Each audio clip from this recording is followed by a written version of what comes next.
दोस्तों लाल किले के पास जो धमाका हुआ था उसके पीछे जो आतंकी नेटवर्क है उसकी बड़ी साजिश यहां पे पर्दाफाश हुई है। आज जानेंगे ये पूरा मामला और इसके पीछे छिपे हुए संभावित कनेक्शन। तो नमस्कार दोस्तों, स्वागत करता हूं मैं आपका मालवीय क्लासेस में। मैं हूं गौतम जैन और आज के इस करंट अफेयर्स लेक्चर में हम समझेंगे इस बेहद महत्वपूर्ण सुरक्षा मुद्दे को। लाल किले का जो ब्लास्ट हुआ था दोस्तों नवंबर 2025 में, पूरे भारत को यहां पे दहला दिया था इस ब्लास्ट ने। 15 लोगों की जान गई दोस्तों। लाल किला ब्लास्ट आखिर करवाया किसने? ये जो हमला है ये करवाया दोस्तों अलकायदा इन इंडियन सब कॉन्टिनेंट। आप कहोगे सर ये AQIS अलकायदा इन इंडियन सब कॉन्टिनेंट ये क्या है? यहां पे इसको पूरा डिटेल में बताओ। बिल्कुल दोस्तों, आज हम यही डिस्कस करने वाले हैं। यहां पे आप न्यूज आर्टिकल देख सकते हो, al Qaeda offshoot behind red fort blast. जो मेन अलकायदा आतंकवादी जो ग्रुप है ना दोस्तों, उसी की ये एक आर्म है, उसी का ही एक सब ग्रुप है जिसका नाम है अलकायदा इन इंडियन सब कॉन्टिनेंट। यूएन रिपोर्ट ने ये यहां पे कहा है कि AQIS ने ये डेडली रेड फोर्ट अटैक करवाया है। लाल किले के पास जो हमला हुआ था दोस्तों, जो आतंकवाद ग्रुप था, नवंबर 2025 में दिल्ली के लाल किला में एक गंभीर आतंकी हमला हुआ। भारत की जांच एजेंसियों ने इस मामले को विस्तृत अच्छे तरह से जांच की। जांच में यह पता चलता है कि अलकायदा से जुड़े नेटवर्क हैं और अब यूएन की रिपोर्ट में इसको पूरा प्रिसाइजली यहां पे बता दिया जाता है कि AQIS अलकायदा इन इंडियन सब कॉन्टिनेंट और उसका भी सब ग्रुप है दोस्तों अंसार गजवत उल हिंद। यहां से ये लोग जुड़े हुए हैं। मतलब किस तरह से एक हायरार्की चली आ रही है। पहले दोस्तों अलकायदा आप जानते हो ना, जो ओसामा बिन लादेन ने दोस्तों बनाया था, और उसके बाद यूएस में ये टेरर अटैक करवाता है, फिर अफगानिस्तान पर अटैक होता है, अफगानिस्तान इसको पनाह देता है ओसामा बिन लादेन को, फिर पाकिस्तान के एबटाबाद में अमेरिकी खुफिया एजेंसी इसको ट्रैक करके मार देती है। ये कहानी हम सबने पढ़ी। अब जो अलकायदा है दोस्तों, उस अलकायदा के नीचे बहुत से ऐसे टेररिस्ट ऑर्गेनाइजेशन हैं जो पूरे फैले हुए हैं। ठीक है, इनका काम क्या है? इनका काम है कट्टरपंथी अपनी विचारधारा को रखना दोस्तों। कट्टरपंथी इस्लाम है उसको फैलाना। आई बात समझ में? तो इनकी अलग अलग ऑर्गेनाइजेशन है, यानी एक जो मेन ऑर्गेनाइजेशन है वो अलकायदा है। उस अलकायदा के अंडर आएगा अलकायदा इन इंडियन सब कॉन्टिनेंट। जो भारतीय महाद्वीप है दोस्तों, उसके आसपास उस क्षेत्र में काम करने वाले ये जो सक्रिय आतंकवादी ग्रुप है, फिर उनके अंडर भी छोटे छोटे ऐसे संगठन आपको, आतंकवादी संगठन आपको मिलेंगे दोस्तों। जो भी यहां पे बेरोजगार युवा हैं, स्पेशली कश्मीर के लोगों को ये टारगेट करते हैं, कश्मीर के युवाओं को टारगेट करते हैं, उनको बरगलाते हैं और दोस्तों उनको यहां आतंकवादी संगठनों से जोड़ते हैं, जो आगे चल करके भारत में इस तरह के आतंकी हमले करते हैं दोस्तों। अब आपको यह पूरा घटना चक्र समझ आया होगा। यह घटना भारत में आतंकी नेटवर्क की बदलती प्रकृति को समझने का महत्वपूर्ण उदाहरण है। अलकायदा क्या है? अलकायदा दोस्तों 1980 के दशक में अफगान युद्ध के संदर्भ में बना। हमने देखा किस तरह से USSR ने दोस्तों अफगानिस्तान पर अटैक किया था। सोवियत संघ था ना जब, तो अफगान युद्ध हुआ था। सोवियत अफगान युद्ध में अमेरिका ने सपोर्ट किसकी की दोस्तों? अमेरिका ने सपोर्ट की अफगानिस्तान के अंदर जो मुजाहिदीन हैं उनकी सपोर्ट की, जो USSR के खिलाफ लड़ रहे थे। पाकिस्तान के थ्रू यहां पे सपोर्ट की गई। ये जो अफगान युद्ध चल रहा था ना, उस time Saudi born Osama bin Laden ने एक ग्रुप बनाया, आतंकवादी संगठन बनाया जिसका नाम था अलकायदा।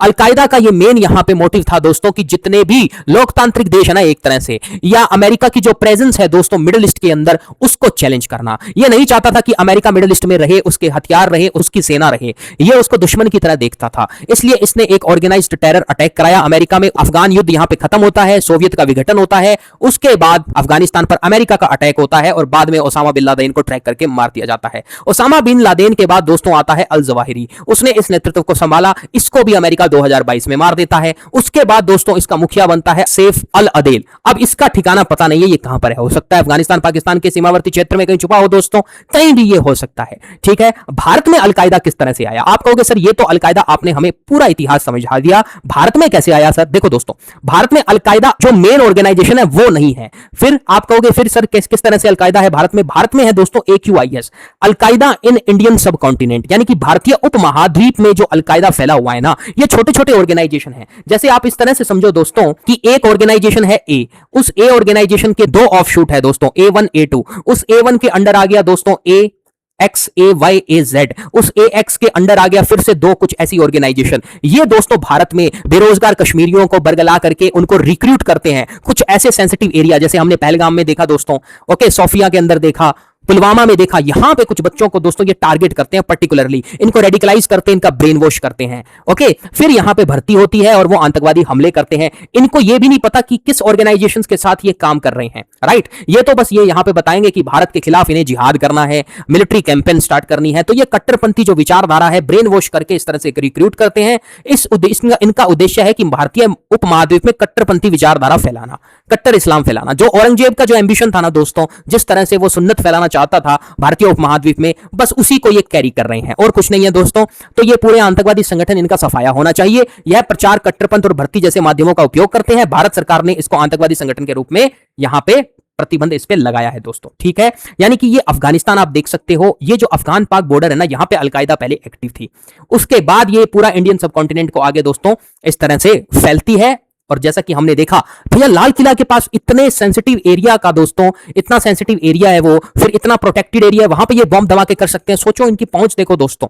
इसीलिए तो यहां पे इन पे पूरा लगाम लगाया जा रहा है। इंटेलिजेंस एजेंसी दोस्तों हमारी पूरी चौकस है। अभी 15 अगस्त आएगा दोस्तों, स्वतंत्रता दिवस भारत बनाएगा, तो पूरी यहां पे इंटेलिजेंस एजेंसीज अलर्ट पर है। अब दुनिया के कुछ प्रमुख आतंकवादी संगठन और उनकी संबंधता देख लो दोस्तों। यहां पे सबसे ऊपर आता है अलकायदा, पूरे विश्व में इसकी दोस्तों ब्रांच है, ठीक है। ये प्रमुख जिहादी आतंकवादी नेटवर्क है। उसके बाद है आईसिस, जो सीरिया और इराक में है दोस्तों। फिर है अल शबाब, जो सोमालिया पूर्वी अफ्रीका में है। उसके बाद बोको हराम है दोस्तों, जो नाइजीरिया में है, ये पश्चिम अफ्रीका का आतंकवादी संगठन है। उसके बाद है अलकायदा इन दी अरेबियन पेनिनसुला, जो यमन में काम कर रहा है, अलकायदा की शाखा है दोस्तों ये, ठीक है। उसके बाद अलकायदा इन दी इस्लामिक मगरेब, ये उत्तर और पश्चिम अफ्रीका में है। उसके बाद है al Qaeda in the Indian subcontinent, जो भारतीय उपमहाद्वीप में है। ये इन्होंने तो दोस्तों पूरा मंत्रालय बना रखा है। जैसे एक मंत्रालय के अंदर कितने सारे विभाग काम करते हैं, इन आतंकवादियों ने उस तरह का सिस्टम बना रखा है। उसके बाद है आईएसके, ये अफगानिस्तान पाकिस्तान क्षेत्र में काम करते हैं। फिर दोस्तों यहां तमाम आतंकवादी संगठन है, जिसमें हिजबुल्लाह है, हमास है। हिजबुल्लाह का तो इजराइल किस तरह से बैंड बजा रहा है हम सबने देखा दोस्तों। उसके बाद है लश्कर ए तौयबा और जैश ए मोहम्मद, जो भारत के अंदर बॉम्ब ब्लास्ट की प्लानिंग करते हैं दोस्तों, भारत को डिस्टेबलाइज करने की कोशिशें करते हैं। ये है लश्कर ए तौयबा और जैश ए मोहम्मद। इन हैवानों की शक्ल में अगर आपको दिखाऊं दोस्तों, तो कुछ इस तरह के ये दिखते हैं।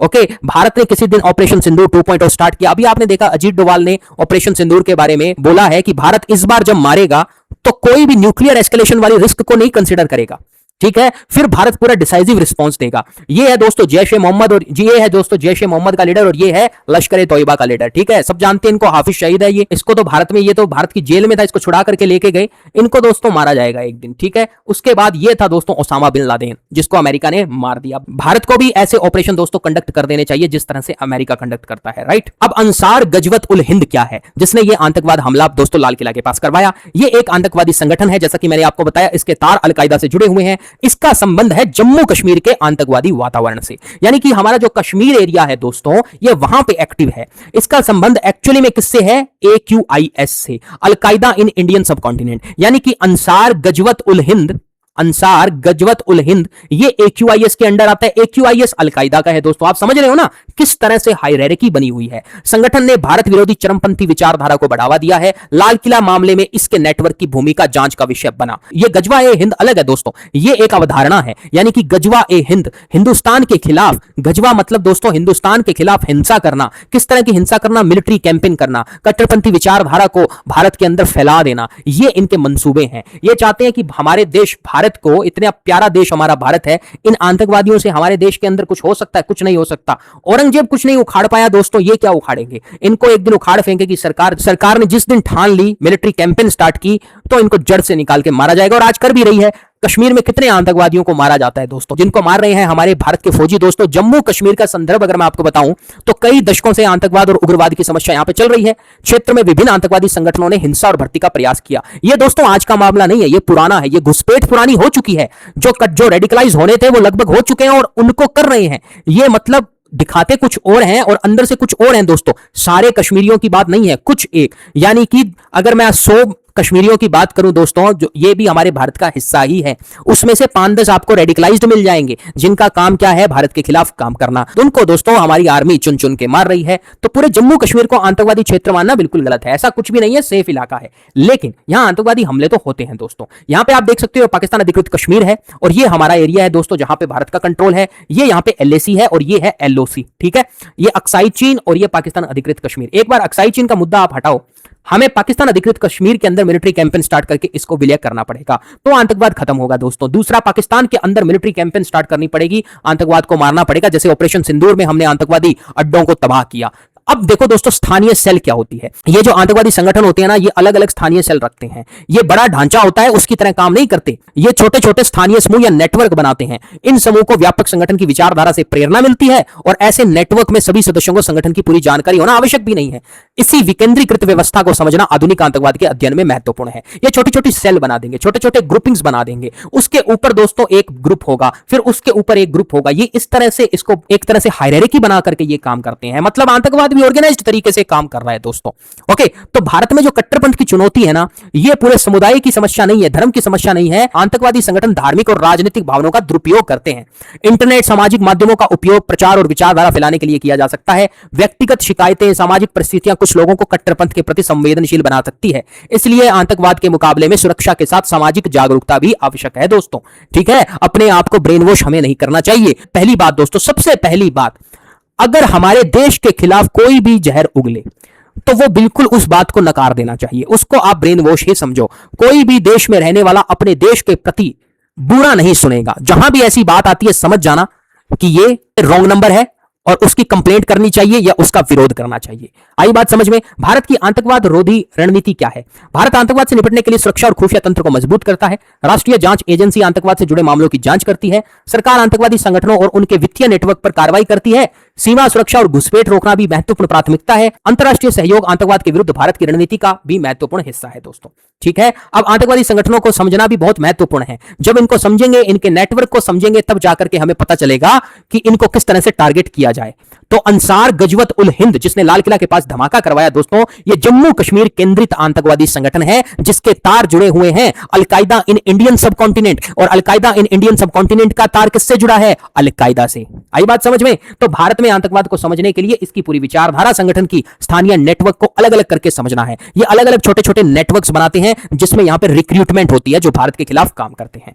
ओके, तो हमें समझना चाहिए कि भैया भारत को अब आप पिन मत करो, चेक मत करो, वरना अखंड भारत दूर नहीं है। ठीक है दोस्तों। तो दोस्तों, आज के इस करंट अफेयर लेक्चर में इतना ही है। उम्मीद है आपको पूरा मुद्दा आसानी से समझ आया होगा। अगर वीडियो पसंद आया हो तो मालवीय क्लासेस को जरूर सब्सक्राइब करें, वीडियो को लाइक करें, शेयर करें। मैं हूं गौतम जैन, मिलते हैं अगले महत्वपूर्ण करंट अफेयर लेक्चर में। तब तक पढ़ते रहिए, आगे बढ़ते रहिए, अपने लक्ष्य पर फोकस कीजिए। जय हिंद, जय भारत।